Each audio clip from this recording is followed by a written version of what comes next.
You're very snappy today, Max. Oh, shit. Let me try to spin it out. All right. I feel way better now. I feel insane now. Quick little spin. All right. Let's do it. So, there were some bosses today. Give me the name of someone who beta test. Usually it's instant dollars. So, did Atrocity beta test? So, yesterday was an interesting day.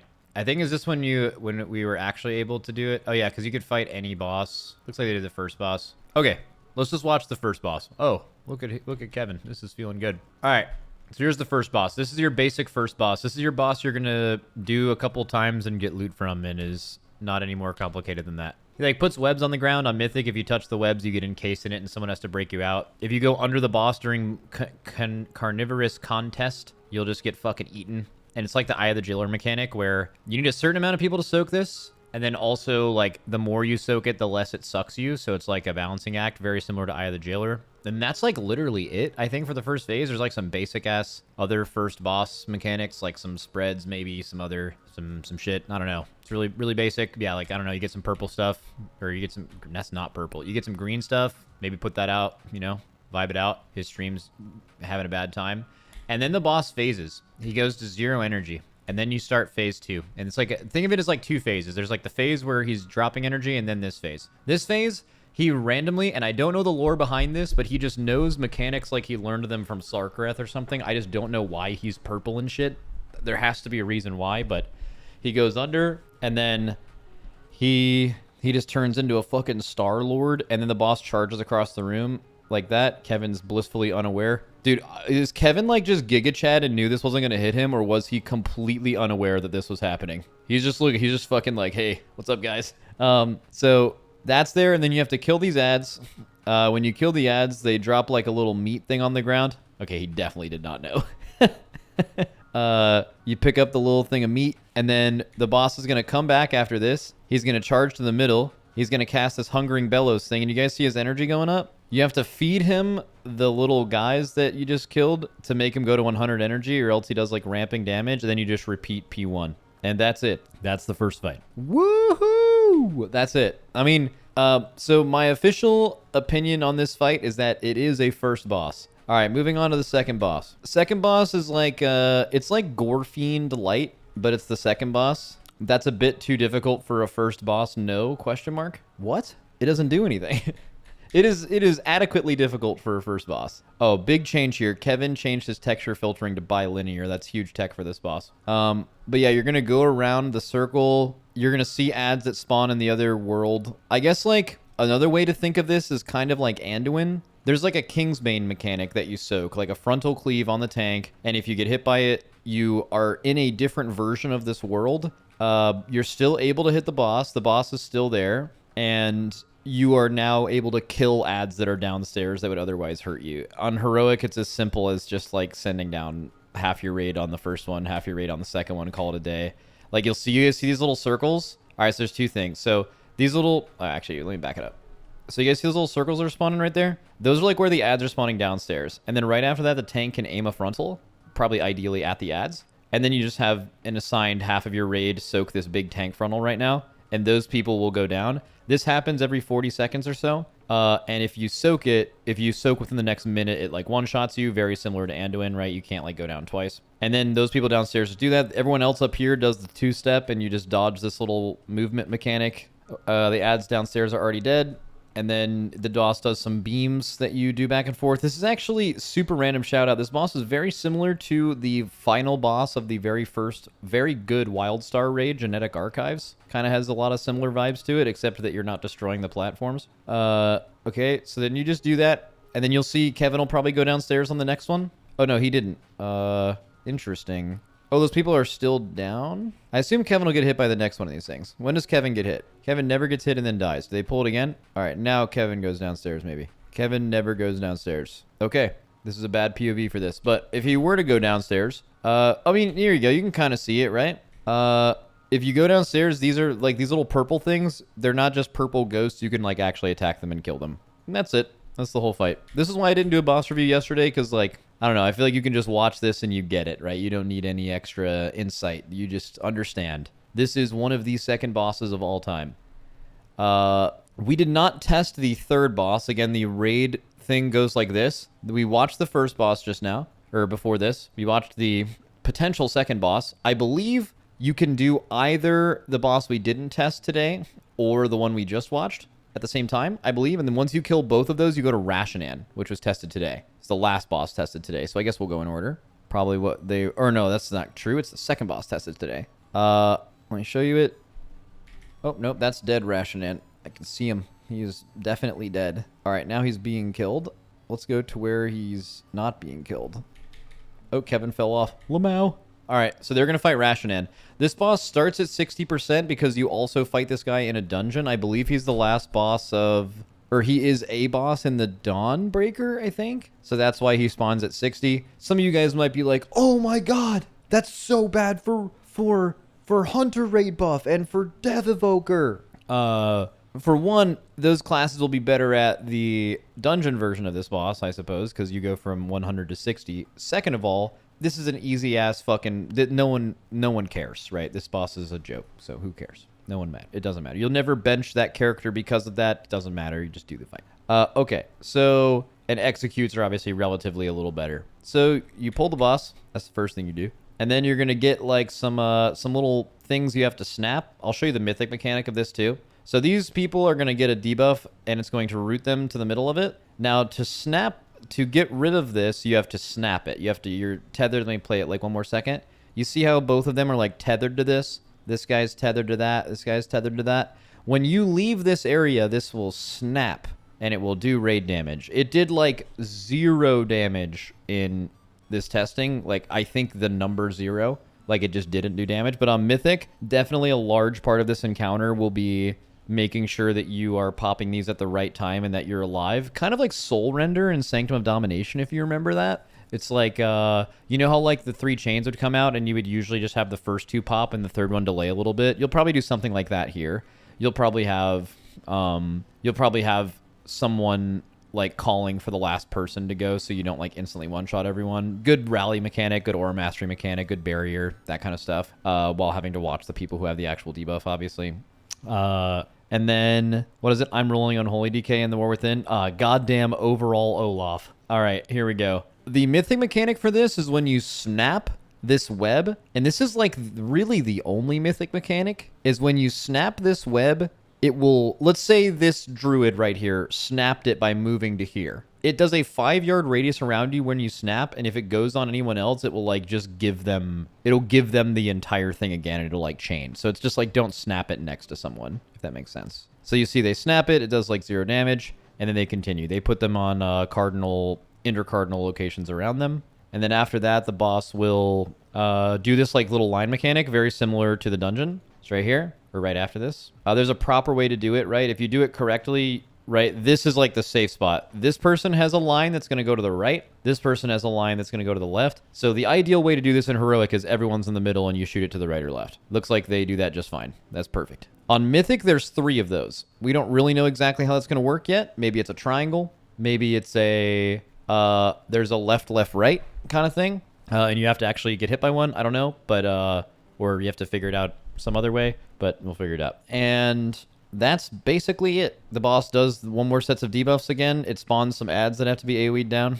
And then the boss is going to run away from you. He's going to just, like... It's a big room, and he's just going to fucking leave. And you just have to follow him. And then he's going to eventually cast something that you kick 1 time, and that's it. Oh, let's go. He's just going to keep running. Let's go. All right, and then after this, you're going to kick the boss 1 time. You need every single person in your raid, basically, to soak this, or else it will just yeet the rest of them off the edge. Just judging from my perspective right here, I think all of these people are about to die a miserable death, but I am not positive. Let's see. Nope, looks like they might get enough people in it in time. Yep, they got enough people in. If you, like, get everyone in there, it, like, doesn't move at all. If you miss, like, 5 people, it will just yeet everyone off the edge and kill them. And that's it. That's the whole fight. Even on Mythic, it's like, the only difference on Mythic is there's 3 of these lines instead of 2, and you can't snap the webs on top of other people. I think this fight fucking stinks. This is a goddamn stinker. Even Senarth, they were trying something, and it didn't work out. Like, someone could be like, well, Senarth was worse. Like, yeah, maybe to play, but, like, at least they were, like, going for it, you know? They tried something different. I respect that. This is just a fucking ass fight. Like, what do you do? Like, it's someone's job to make fights, and they made this fight. You know what I mean? Like, what's going on here? That's crazy. Anyways, moving on. The next fight after this is we have so we showed the second boss just now, the first boss. The third one wasn't tested. This is the fourth boss. And after this, we're gonna watch both bosses 5 and 6 after this. So we'll start with I guess Brood Twister, I suppose, which was the last boss we tested. It's gonna look very similar to Brood Keeper. So I'll explain to you how this room works. So when the boss is pulled, every time it reaches 100 energy, which it starts pretty close to 100 energy, it will infuse the black blood or drain one of the black blood containers in this side of the room, which was now putting you on a timer to get rid of these eggs by the end of that. The mechanic to get rid of the eggs is on DPS entirely, and healers, they will get a purple circle, and that they have to like pop ones that you want to pop. So what's cool about the fight is you can choose to pop them in any order. You can either deal with 2, I'll go over what the adds do in a second. You can pop a certain amount or do all at once or whatever. And then you can also choose what side of the room you want to go to. On Heroic, none of this matters because nothing gets empowered. On Mythic, the side you go to first empowers that ad for the rest of the fight. So you can choose which ads you want to have empowered, and then you can also choose where and when you are breaking out ads. Why I think this is cool is, for me, bosses like this are really fun because you can try a bunch of different shit and there's like a different thing that works for you. It's also a kind of scenario where like Echo and us might go at the fight a completely different way. But this is a fight that maybe a lot of you guys will or won't like based on gameplay alone. It's similar to Lihivam, right? Lihivam in Sepulchre was like this, where Lihivam was like one of my favorite bosses ever. It was so fun. We like kept changing how we were doing the fight and like killing different ads in the intermission. But like when you guys did Lihivam, you just had a thing to do.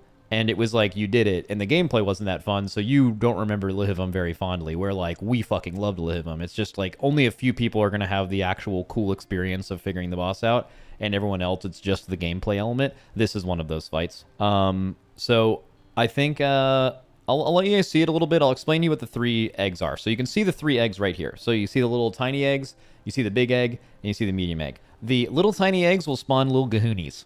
They're just like the Gahoon ads from Gahoon. They will fixate on someone. If they reach that player, they will infest them, and then more of them will come out after a debuff. Okay, that's that. Let's see. There is a big spider here. This is just spawns a big tank spider. I'll explain to you what their buff is when they like get the mythic empowerment.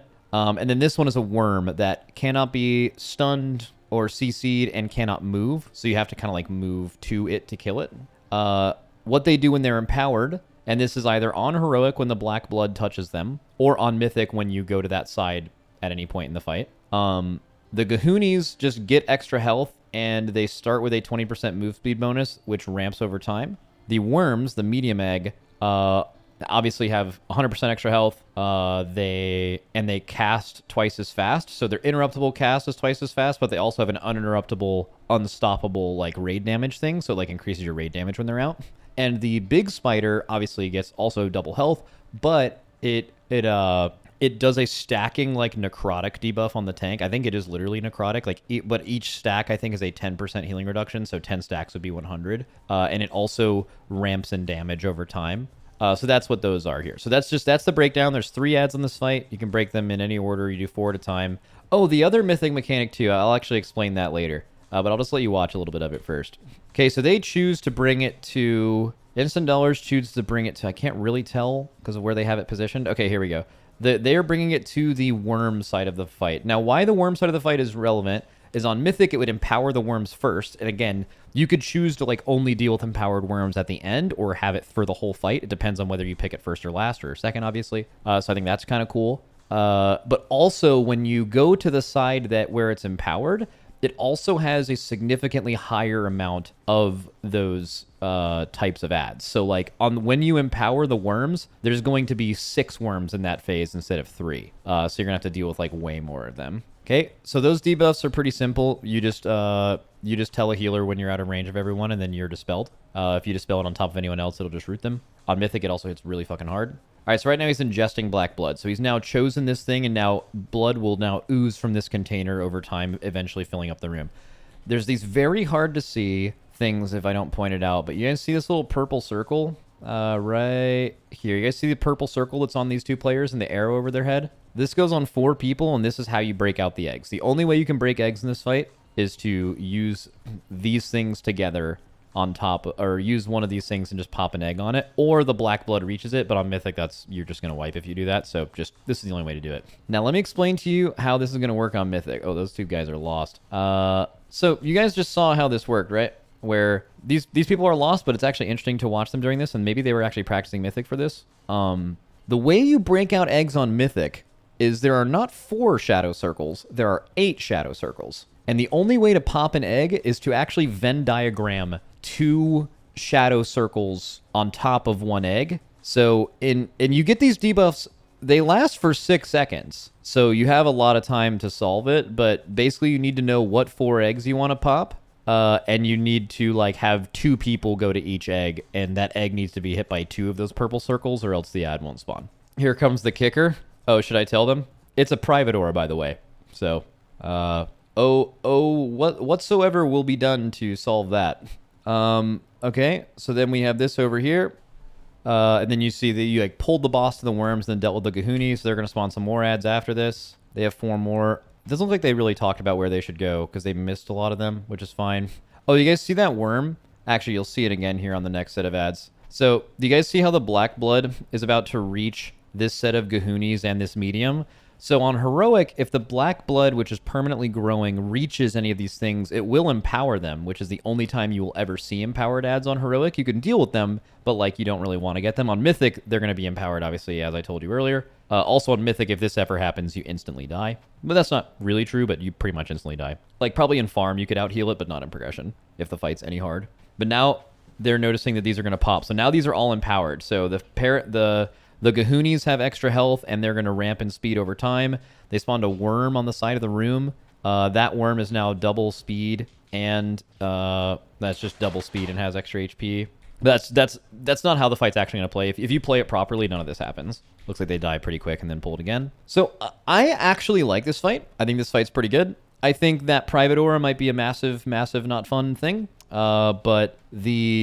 And that can certainly like make a fight bad all on its own, as everyone is aware. But let's say that's not a thing. Let's say they fix that, or even if that's the case, I do like the build a boss thing. You guys know me. I'm a sucker for fights like that. I think they're really cool. But I also think this is leaning kind of towards the Enerva Darkvein level of build a boss. And what I mean by that is it's the illusion of choice, but you don't really have choice. What I mean by that is you do have the choice of what thing you empower first, but you could have additional choice of... Here, let me like raid plan this real quick.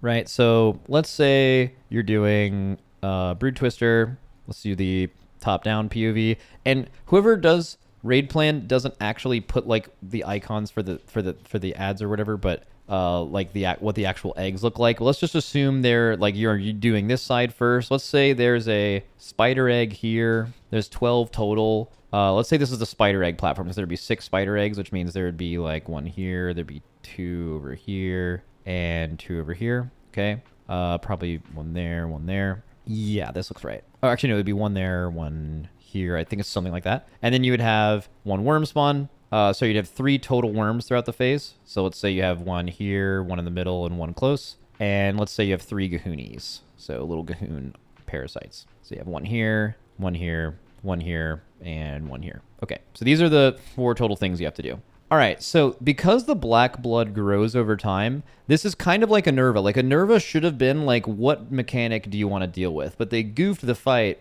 and the issue they came up with is you don't actually really have a choice, because they like whenever you empty one thing, it'll just fill up the others. So you don't really have a lot of choice. The best thing to do is just not do that. They also punished you for opening it. So when the black blood grows here, let's say you want to do these 4 first. You're like, okay, let's do double spider, worm, Gahoonie. Okay, so let's say we've done that, right? Let's go ahead and just remove that. Let's just remove these. Okay, you've done that. Now this is growing. You don't really have a choice here. If you wanted to do something cool, on the second set, you have to do these, or else it's going to get hit by the black blood and you wipe. So you couldn't do anything cool like, hey, let's do all of the Gahoonies at once. Let's do all of the worms if you wanted to do that. Let's do all the spiders. Let's do some like crazy unique we have a bunch of different ideas kind of thing. But you can't, right? Because you have to do these. Because the black blood is growing. So choice immediately gone. So maybe these are close to each other, so let's just go ahead and grab these. I think I actually accidentally made an extra ad in this phase. I can just delete that. It's not a Gahuni, it's probably a spider.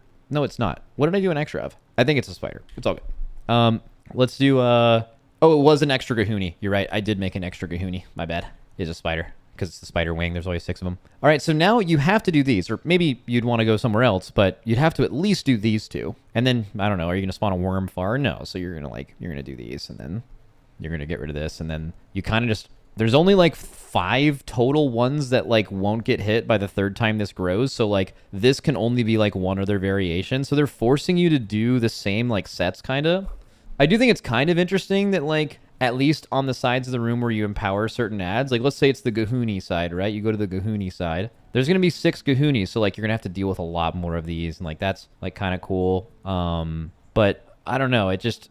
This fight feels like it would be really cool and all that, but I don't know. Just think about this. Let's say you have 1 spider, 2 spider, 3 spider, and then you have a couple worms, right? So you probably have like 1 worm far, 1 worm there, 1 worm here. So let's say 4 circles come out. Let's actually make them look like how it actually looks in game. So the first one's actually, there's no fill. It's just this, but it's purple. So you get 8 of these. 1, 2, 3, 4, 5, 6, 7, 8. Let's say you want to get rid of these ones right here. I'll mark them. Let's say you mark them in game. The mechanic they have designed right now is everyone's going to be like kind of pretty closely stacked, right? And then in 6 seconds with no weak aura, you are supposed to break out these 4 things and like correctly Venn diagram every single one, which is like, I don't know, kind of cool. But I also feel like this is along the lines of difficulty where while you can YOLO it, certainly it will just be significantly easier to use a weak aura to assign this. It's just less brain power. And I think you guys know what happens when you have a private aura that is made significantly easier and more repeatable and consistent by using a weak aura. You use a macro, which everyone hates. So my prediction is that if that ends up being the case, everyone's going to fucking hate this fight. Because I think everyone is going to hate any fight where you macro a dog shit to make a weak aura work. So if that ends up being the case, then be bad. But I think the idea generally is cool. Private aura on the 4th boss. This isn't the 4th boss. It's a little bit later. Group 1 up, group 2 down. Yeah, but what if you don't want to? It's fine. Everyone will find their own way to figure it out. Okay, so you do that, and then because like each one is different, I kind of like it. I like the empowers. I wish they were like a little bit more interesting, but in general, I think this is a good boss. I think like Brood Twister will be a good, like if you just assume off rip that like you're gonna, I think judging bosses based on the use of private auras is kind of hard. I'm just gonna judge them all under the assumption that there isn't some annoying shit like that. Either they fix it or it doesn't end up being correct. And then obviously just when you're looking at this in the future, you'll say something like, okay, well that boss would have been sick, but used a private aura, so it sucked. Used a private aura, weak aura, so it's bad. So I think Brood Twister will be pretty good. It's going to be pretty like class specific, right? Like think about classes that are going to be good at this. You're either going to leave these up for a while and cleave them down with good control, which will be boss damage cleaving on ads, or depending on tuning, the ads have a ton of health and you're actually full targeting ads the whole fight and just cleaving onto the boss. Both of them are going to incentivize classes that are solid at cleaving down things while single targeting another, or just in general have... It would be like Mythic Plus classes that do really good trash damage but aren't a burden on tyrannical weeks. You know what I mean? Like that kind of setup is going to leave you like a pretty powerful class here. Classes that have to choose are going to be rough on a boss that requires so much of both. But, you know, we'll see how it turns out. But either way, I think I think the idea behind this fight is good, and it's a build-a-boss kind of fight, so it gets points from me, but I wish it was a little bit more build. I feel like the fact that the black blood makes you have to do ones at a certain time, I feel like makes this significantly less interesting because you can't even do anything creative. You just have to do a certain amount of them at a certain time, or else you're gonna, you know, like we were just watching it in the PUV, like before they wiped, right? You know what I'm saying? Like if you had a full canvas of like you're pulling the boss and he's like they're pulling him into this thing, right away. All right. So if you could, there's obviously, you pop 4 eggs at a time, you do 3 per phase, so there are 12 eggs, right? If you could pop any 4 that you wanted, I think this would be so interesting because you could be like, all right, let's get all the Gahoonies out of the way. Maybe we want to like CC these ads and like just deal with them all at once rather than dealing with a few Gahoonies every time. Hey, these spiders are a huge problem. They have a ton of health. Let's spawn all of them at once, use all of our tank CDs, and just like pop lust and kill all of them. It's the only time we'll do it in the fight, and we can make this work here. Whatever. That's creative and cool and fun, right? But like that's not actually how the fight works. Like you can't actually do that. Because this thing grows, perfect example. You guys remember when they fucked up the eggs earlier? And now these ones are going to get empowered? That means on their previous set of clears, they had to use 2 at the very least to do these or the ones on the opposite side. And if they didn't, you're going to wipe to black blood. So you don't actually even have a choice of doing any of the ones on the outside. You have to leave them till later. So they kind of put the fight on rails while pretending to give you choice, and that bothers me. That being said, this may not matter to a lot of you because, as I said before, stuff like this typically is something that only like a couple of guilds have a lot of fun with and figure out. And then for everyone else, you don't ever even you don't go through any of that problem solving process. All you do is you just do whatever someone else did on a video. So your perception of what makes a fight good might be totally different because then you're eliminating all of the cool creative stuff of the fight and then you're only talking about gameplay. And when you reduce fights to just gameplay and it has nothing to do with the process of figuring out, you're just removing an entire element. So something that may be fun or not fun to you is different for someone else, right? So this is certainly one of those fights. Like, I think no matter what is the case, I guarantee you I will have a higher opinion of this boss than a lot of you will. No matter how, you may think this boss is incredible, but I'll think it's extra incredible because it's just one of those fights that there's going to be an element of figuring it out that's really fun that you will not be able to do.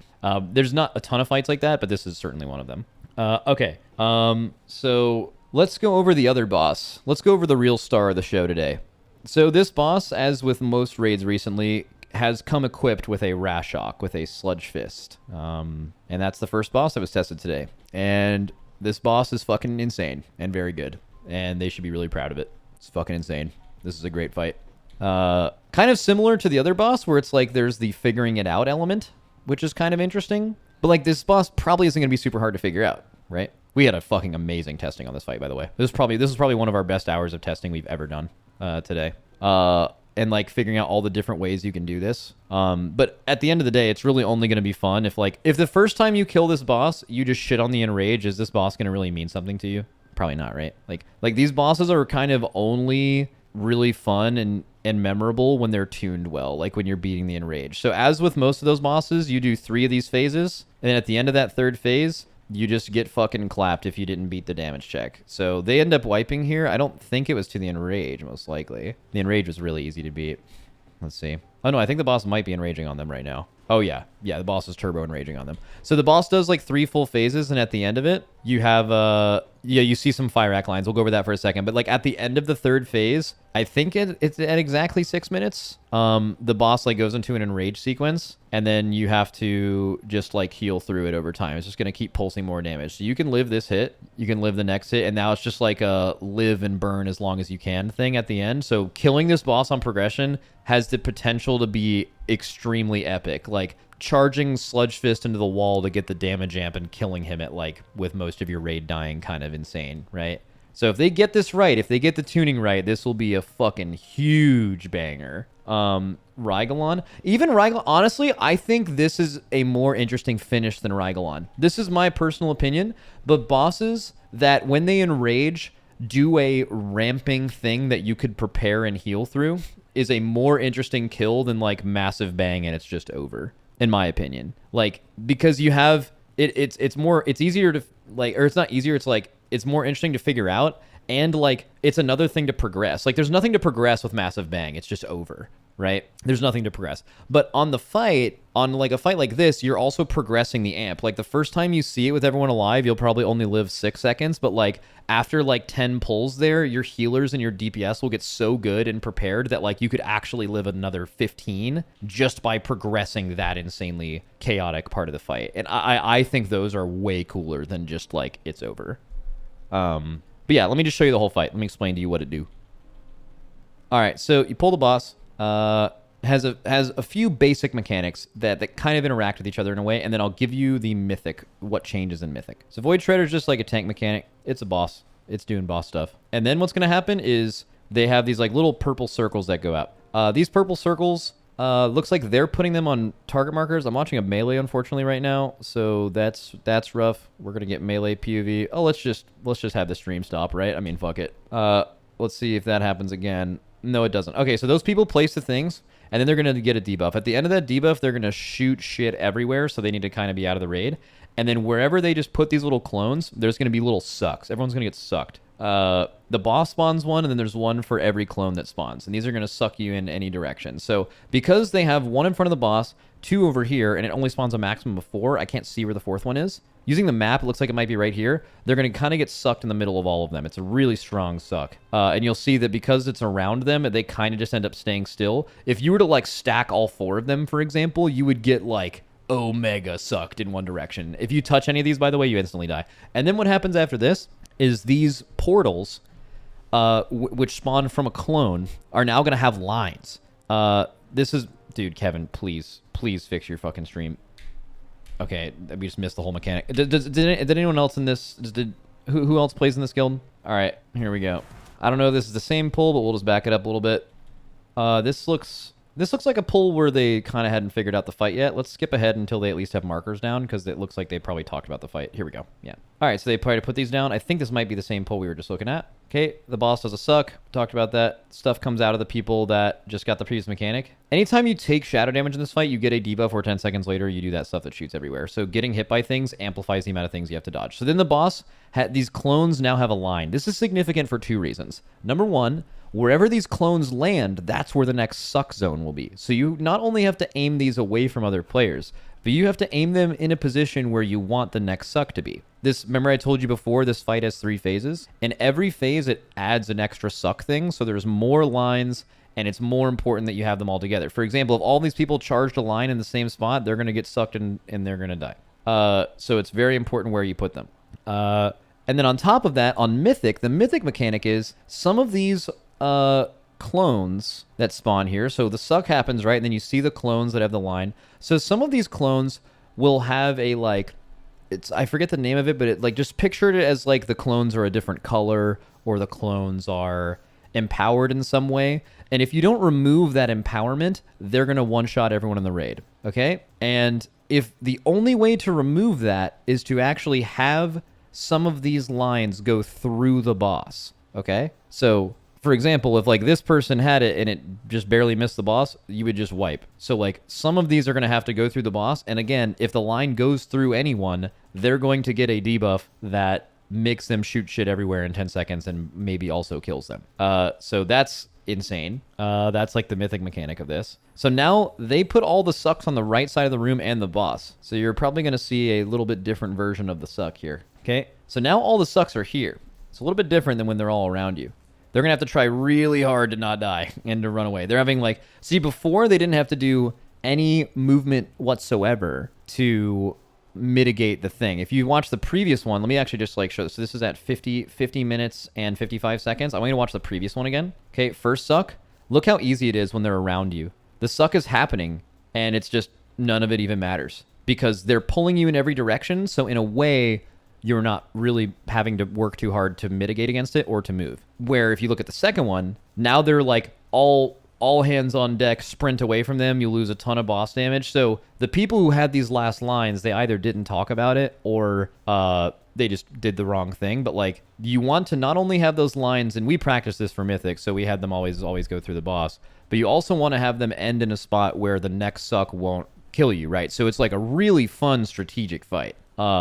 And then that happens, they do one more set of lines. Again, some of these on Mythic would have to go through the boss, so you'd have to turn around and look at them. Some might need to go... That one's red, by the way, but just so it's obvious, that's just the one that's on you. So that's what this fight did for visuals to make it easier, which I think was really smart, is if a line is ever on you, you don't have to check, it's just red. You can kind of see it at the bottom there. It's like bright red, so it's super obvious. Okay? Now, Twisted as Queensbane. So in 5 seconds, he's going to shoot stuff everywhere, so he's going to want to get out of the raid. He's going to shoot stuff everywhere, and now everyone else is dodging. All right, now we do the intermission. So the intermission is Starless Night. Do you guys see each of these like little pie slices? The boss is going to fill up 2 of these every time, and then it rotates. And then at the same time, people in the raid will get blaze. And the boss pulses raid damage. So this is like think of it as like the intermission. I guess you could think of it as an alternating P1 and P2. Doesn't really matter. and then you have to just do blazes while you're doing this. In Mythic, I don't know if there's going to be more blazes or if they're going to go off faster. I can tell you that they come out a little faster. So I think they give you a blaze once every 1 second in this intermission in Heroic. But in Mythic, they put out a blaze every 0.8 seconds. So you get like 20% more of them. But I don't know if like they're going to speed this up or make it only one safe spot or something. I don't know what they're going to do, but just something to think ahead for Mythic. But yeah, and then this just repeats, except every time it repeats the first phase, it's going to add an extra clone, which is going to add an extra suck circle, which is going to add an extra line, and then it just repeats. The fight fucking owns. This is a fucking banger. Like, whoever made this is extremely good at making raid bosses. Like I said earlier, we had probably the best hour of testing we've had in years on this fight. We like have a fucking amazing strat for this. And that was just like really fun to do. So like I'll always be super fond of this fight, even if it's not even as fun. Even if we change nothing from now until progression, the hour of problem solving that we had on this was like so fucking fun. So I'm a huge fan. I'll kind of let you keep watching through the fight because it gets kind of crazier at the end. So let's see what they did with the rifts. So these rifts are pretty good, right? Because they're kind of surrounded by them. So you can see they're getting sucked into like the pocket. All right. Let's see after. I want to see when they get the Giga Sucks. So now they're putting one on each. So this makes sense, right? So now when they get sucked, they're going to get like perfectly sucked right into the middle. But the question is the lines. So you'll see where all these went. So this is really interesting. So because they weren't really prepared for that, not only did most of the raid get hit by a thing, so now almost everyone's going to have a debuff. And Mythic, this would almost certainly kill you. But also, like, look at the sucks now. Well, actually, it ended up being somewhat okay. They're going to get sucked into a pocket right there, which is like the spot in between all of them. A little bit extra suck towards this, but it shouldn't matter. Yeah, this fight fucking slaps. This fight's super fun. Anyway, it was pretty fun to beat the Enrage on this fight too. Just on testing. So yep, if you like raiding at all, this is a boss to look forward to. It's not unfair. I highly doubt you will use any private aura macro bullshit for this. I don't think any of the fight requires it. It's just a fight that you'll YOLO, feels good about. You should get better at over time. It kind of depends on how the Mythic version is going to work, but yeah, I think by the time you guys get to this boss, there will be a really fun strat that makes everything really simple. What is it? This boss will definitely suck with 2 Cs. Oh yeah, you're going to get sucked permanently. Only sucks. Max, do you know if the guy who made this is the one the goated designer who made stuff like Sludge Fist? I don't know who made any of these fights. I haven't asked them. The only reason I know any of that is I found out at BlizzCon last year. The guy who made, I think it was like Sludge Fist, Denathrius, Halandris, and there was like 2 other like really good fights made Fyrakk this last year. But then Fyrakk had like a lot of functional design problems with it, so kind of probably got overhyped because of that. What was it? Sludge, Halandris, Painsmith, and Fyrakk. Yeah, that's all one guy. Goddamn, what a resume. I felt stronger about the resume since Fyrakk. Like, I think P3 Fyrakk brought it back for a lot of people, but it must not be forgotten that... Oh, they're practicing Mythic. That's fun. It must not be forgotten that Fyrakk P2 is... I just think... Or, like, if you want to talk about design, I think P1 is actually fine. P1 Intermission, I think design-wise is fine. Like, if you just take out the whole aura situation. But P2, I just don't even know what the goal was with that. Like, P2 Fyrakk is an all-time stinker phase, in my opinion. That's one L that guy has taken. Pressing CD on a spell. By the way, I want to say I mentioned that to him. I usually don't really discuss any conversations I ever have with developers. I also don't really have that many ever, but I did a few at BlizzCon because obviously I find fight design so interesting. So there's a few times during BlizzCon where I was able to chop it up with like a fight designer and not really talking about any of the upcoming fights in the raid really, because I wouldn't want to put them in a position to actually do that. And also I haven't even seen the fight, so there wouldn't be anything to talk about, but it was more like decisions they made on previous bosses, like when to nerf them, how, what about the fight did they like, what was that fight like before we saw it, just like stuff like that, because I just find it really interesting, that process. And I did mention something about Fyrakk. Like, I don't know if he was asking for input on the new raid, but I did kind of just mention, I was like, just one thing, I don't know exactly how you're going to do it on Fyrakk. I know there's that Dispel in P1, but like, if healers have to Dispel on cooldown, they're going to turbo hate that. And he was like, noted, and that was it. But then he did it, so... Not to say that I should have changed his mind, but I did tell him. I told him right to his face that shit was going to be bad. Max, do you know the Mythic mechanic for every fight except for the last one? I mean, the ones that are in the dungeon journal, I guess. What do you think will be the first wall of this raid? Probably the second to last boss. Like, I don't know. Like, I think you can learn a lot from a Mirdrasil, right? Like a Mirdrasil, there's like a boss they target where like that boss is going to be tuned for the race when it comes out, and it's because no one else will get there that week. And that boss was Tindral. Why I think this is relative to this raid is in season 2, when they first came out with the upgrade system, they didn't really understand it, and because of that, we had way too much gear for the raid. In the second raid with the upgrade system, a Mirdrasil, they kind of understood the upgrade system, and they knew that we were going to have like way more gear than normal, so they didn't tune any boss before Tindral for us at all, but Tindral was. So, like, for example, Smolderon was pissed. Like, that boss instantly died. I think on the pull we killed it, we had, like, 2 people dead. Like, it was, like, an easy as fuck boss, right? Because it wasn't tuned for us. Like, if they tuned Smolderon for us to have an insane pull, it'd be tuning it for, like, the wrong people, because a lot of other people got to Smolderon that week. I think, assuming the upgrade system is the same, and now there's going to be a heroic week, so we'll be even relatively higher eye level in this race than normal. There's a really strong chance that, like, the first boss they tune, like, for us is the 7th boss, the second to last boss. So I could see both, and it's really unfortunate, and for myself personally, I hope this isn't true. I could see this version of the boss getting absolutely stomped, the one we just watched, this guy. I could see this boss getting absolutely just fucking destroyed because it's just not tuned for us. I could see us killing this like the first time we see the Enrage, for example. But I mean, there was raids like that where it's not true. Like Sludgefist, for example, wasn't the second to last boss and we killed it. But also, I think the upgrade system is giga different. The upgrade system allows top guilds to have like 5 to 8 more eye levels than we would normally have in a season relative. So I think that just changes a bit of it. As a Race World First viewer, it's much more fun when there's an earlier wall. Yeah, I mean, like, if you just watch the Race World First and don't even play the game, there's a lot of people like that. Like, you probably want to see us, like, problem solve and struggle on every fight, you know? But that's just not good for the game. Like, bro, can you imagine, like, the issue that occurred with Tindral being too hard this patch? Can you imagine if they tuned Naimu, Laredar, and Smolderon for us?